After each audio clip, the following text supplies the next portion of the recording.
para esperar um advogado falar no final. Eu falo de direito digital, acho que está com um probleminha aí, a imagem não está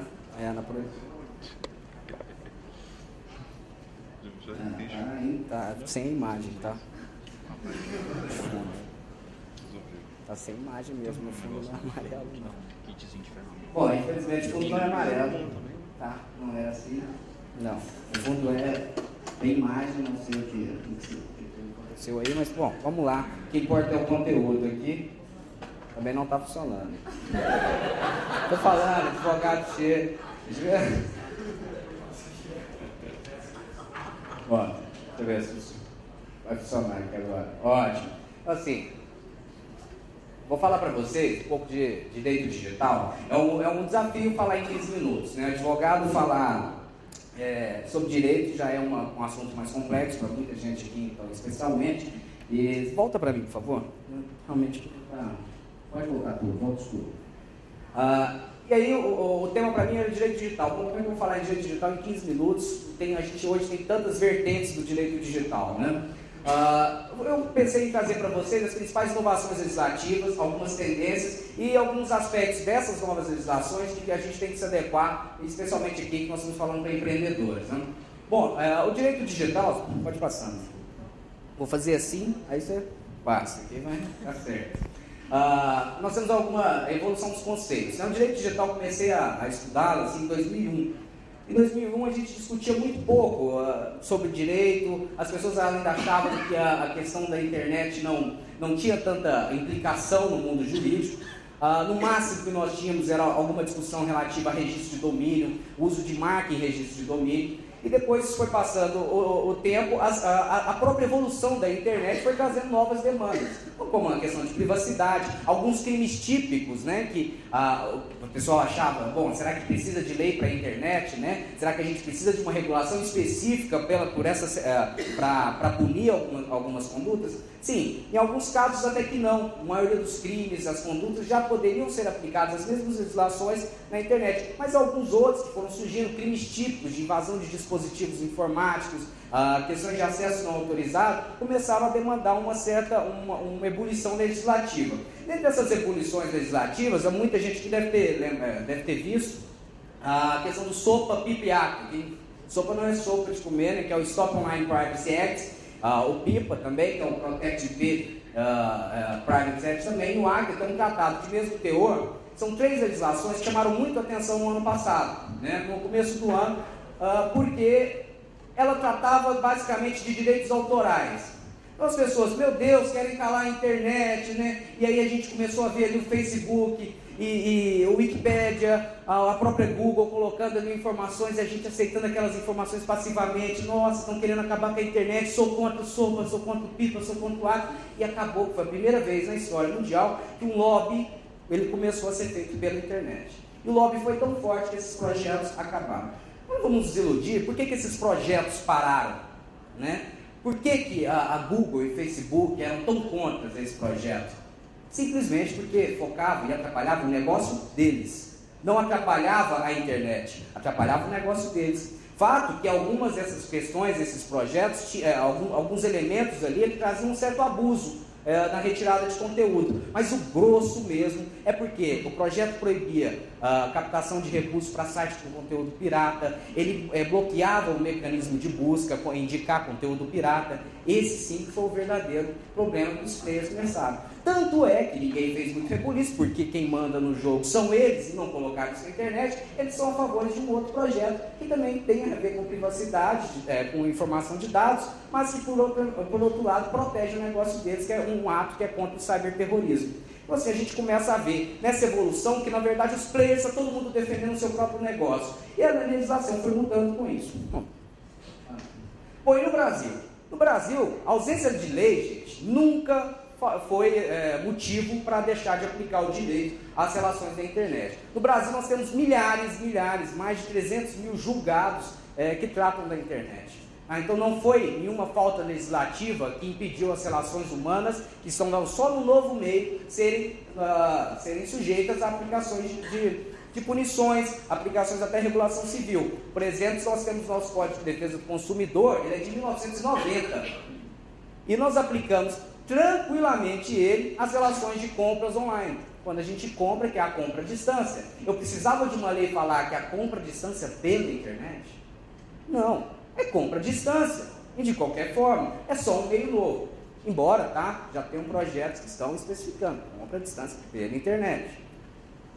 Não sei se é o caso disso, a gente já tem lei demais. E o que eu penso muito é que as leis precisavam ser muito mais voltadas para coleta de dados e regulação e aparelhamento técnico policial. Então não adianta nada nós termos leis que regulem, que tragam especificações técnicas, se nossa polícia não é capaz de investigar um crime, se eu não tenho os dados para poder investigar o crime. Pode passar. Bom, no Brasil, vou trazer aqui as novidades do ano passado, né? São duas leis, não estão em vigor ainda, vão entrar em vigor em abril, que são as dos crimes cibernéticos, e eu só vou trazer uma visão assim, como é que ela afeta o empreendedor. E o Marco Civil, o projeto está em andamento, possivelmente volta nesse primeiro semestre. Bom, vamos, Lei Carolina Dickmann, né? A Dia morreu essa semana, né? Na novela, não sei quem acompanha. A gente que é do direito digital, né?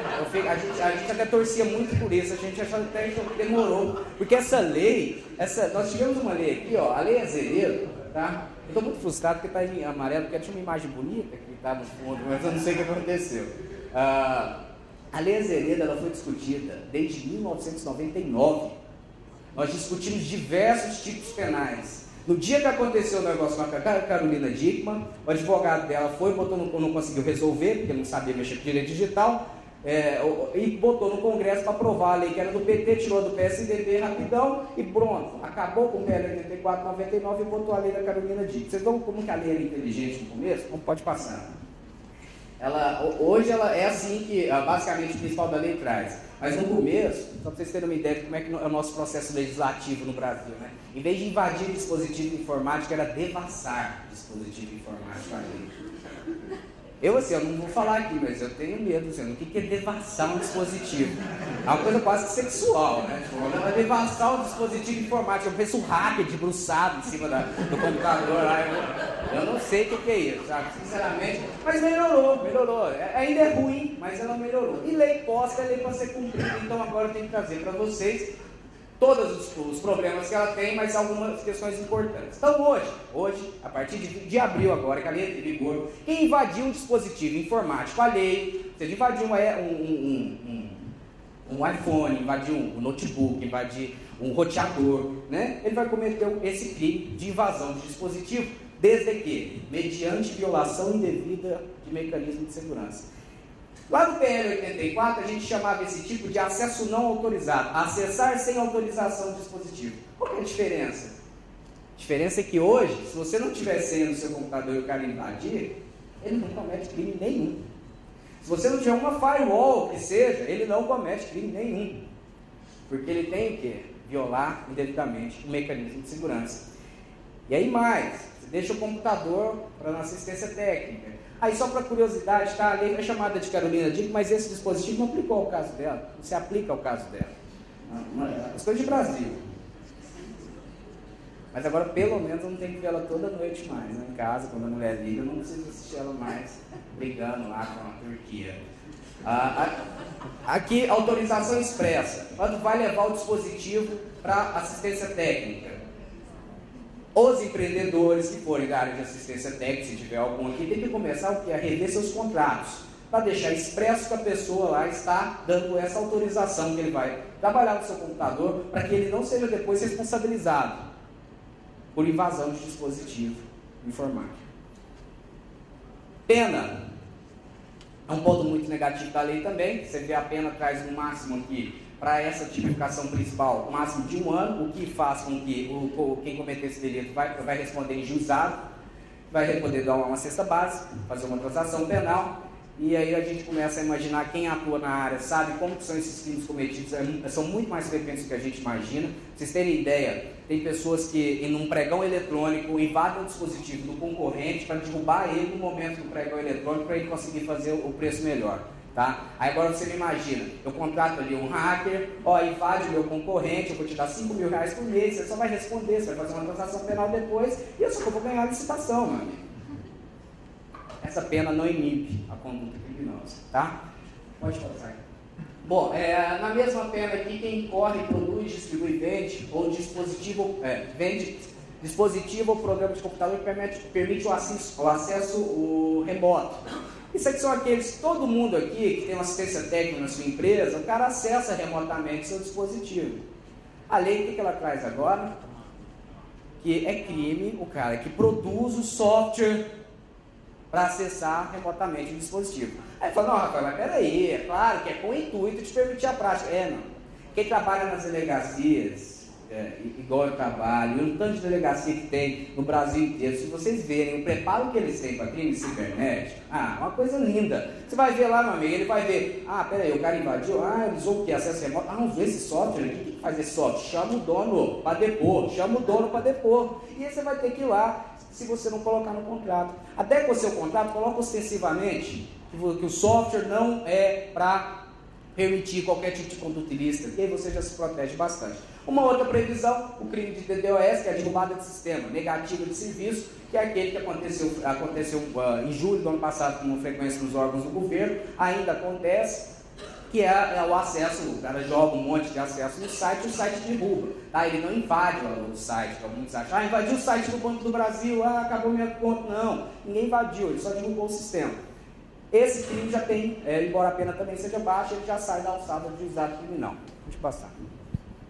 Bom, a antiga lei Azeredo, que foi discutida desde 99, estava madura, já tinha sido aprovada no Senado, mas porque era de partidos diferentes do governo, acabou dando margem a uma nova legislação. Ela fez um acordo, tirou todos os dispositivos que estavam nessa lei e ficou só algumas questões mais procedimentais. Uma delas que chama atenção é o fomento nos estados de terem delegacias especializadas, tá? Delegacia especializada, gente, não é montar o CSI. Aí aqui eu tenho essa dificuldade, porque eu falo, gente, Goiás não tem uma delegacia especializada. E muitas capitais já tem, acho que quase todas já tem. Aí o pessoal, não, mas isso tem investimento, a polícia não tem dinheiro, o Estado não tem dinheiro. Ela não tem que montar laboratório de CSI. O que você precisa? Um delegado que entenda o que você está falando, que é quebrar sigilo. Olha, eu quero fazer uma requisição de quebra de sigilo de IP, eu preciso dos registros de log para localizar o cara, só isso. É termo, é escrever. E outro, explicar para um delegado que quando eu vou na delegacia dele, fazer lá uma denúncia, ele não pode mais me perguntar, olha, nossa delegacia aqui só recebe o crime ocorrido no setor Bueno. Mas meu amigo foi na internet, mas não foi no setor Bueno. Não é brincadeira não, semana passada. Falei, amigo, mas foi na internet, onde que eu... Me dá o endereço da delegacia. Qual que é a delegacia que responde pelos crimes mundiais? Porque foi cometido na internet. Tem satélite, acesso à internet, onde que eu vou, meu Deus?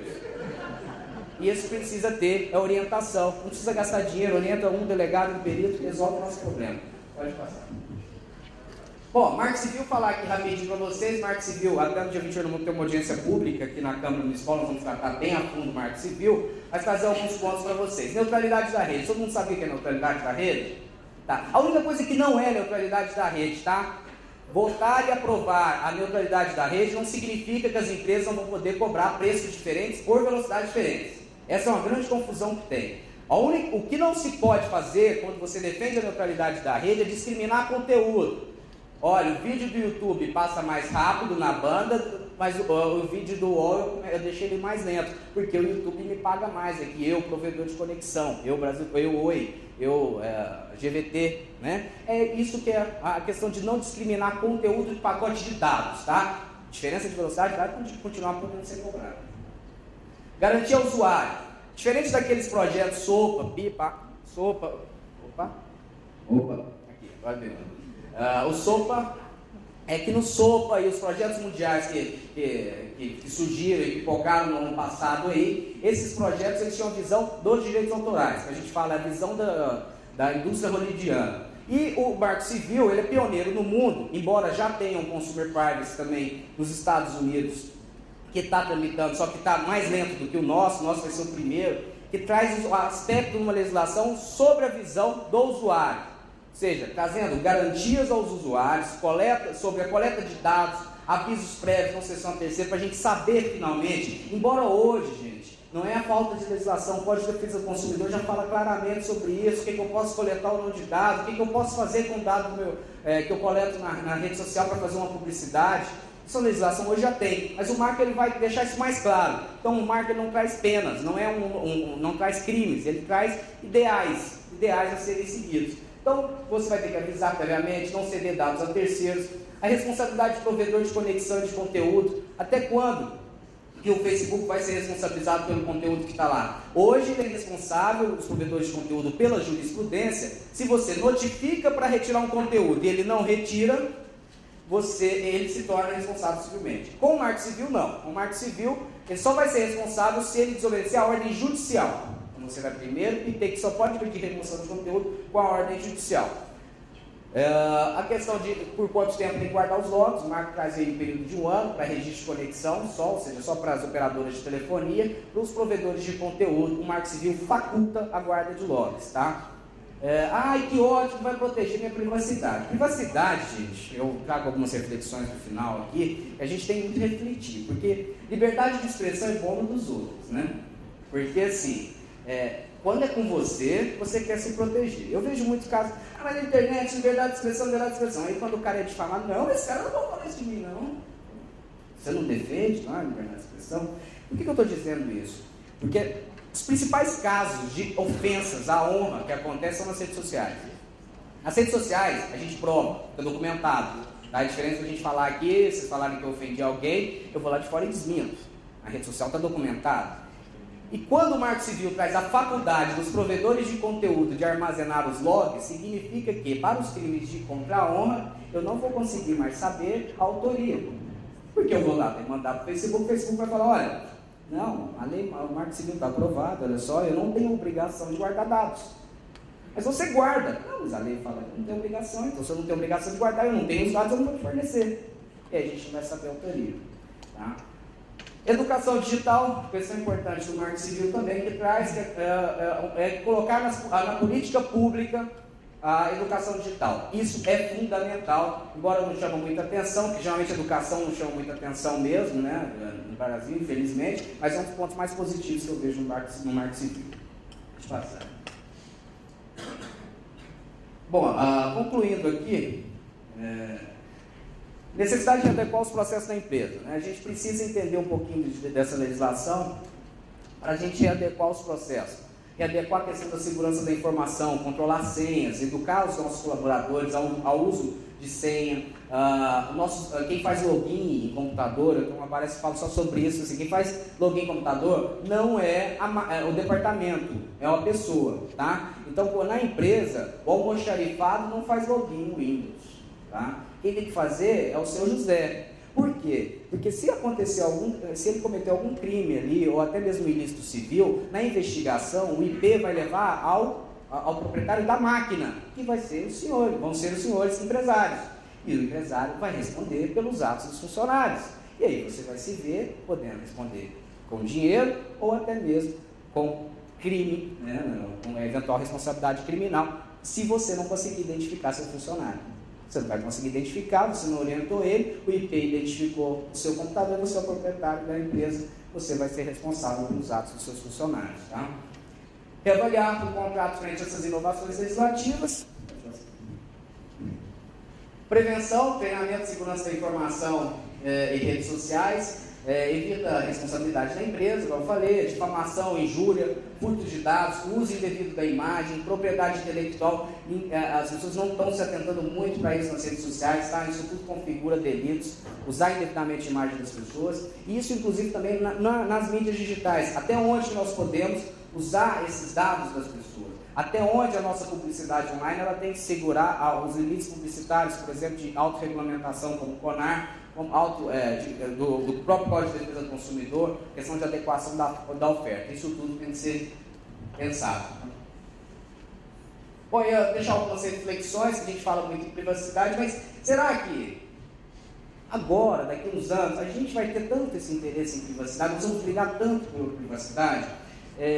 Hoje a gente fala, nossa, mas eu recebo muita coisa direcionada no Facebook, que coisa chata. Mas será que se a gente antes tivesse sido acostumado com uma publicidade direcionada a vida inteira, e de repente essa publicidade mudasse para a massa, a gente também não ia reclamar, falar, poxa vida, eu gostava tanto, era tão personalizado. Eu particularmente, eu adoro isso, eu acho que é muito bacana, é uma evolução da publicidade, isso é legal. Tá? Então, e será que nós vamos relativizar assim, daqui hoje a gente vai querer ou não os 15 minutos de fama, os 15 minutos de privacidade, né? A gente fala o direito ao esquecimento. Isso a gente precisa pensar se vai ser mesmo, se vai continuar da mesma forma. Os direitos autorais, será que a gente precisa repensar mesmo? Ou se da forma que está legal? O compartilhamento das ideias precisa? Ou a gente acha que é bacana porque Hollywood produz filme de graça e que então tem que compartilhar com todo mundo, porque o cinegrafista não recebe, o filho dele não come, né? Ou a gente realmente tem que repensar isso tudo? E as leis nacionais? Adianta marco civil? Adianta lei de crime cibernético? Se o crime pode ser cometido em qualquer lugar do planeta? Jurisdição é o maior problema da internet. Não adianta ter lei no Brasil se o cara vai cometer o delito no solo brasileiro de outra região. A gente defende muito que é a Carta Magna Global. A gente precisa de uma Constituição Mundial para tratar da internet. Precisamos repensar também a internet, tendo em vista ser meio de majoração e perpetuação de danos. A gente não dá muita atenção para isso. Às vezes as pessoas acham um caso de difamação na internet, isso é uma bobagem. Um caso de cyberbullying é uma bobagem, mas não é não.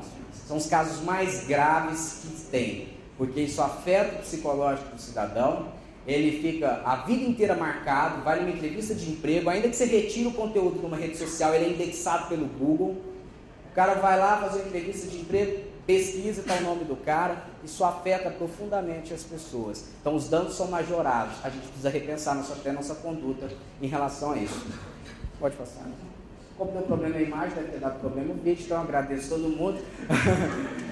Obrigado pela paciência. Até mais. Você com a pessoa, hein? Uma pena, viu? Tava bem legal.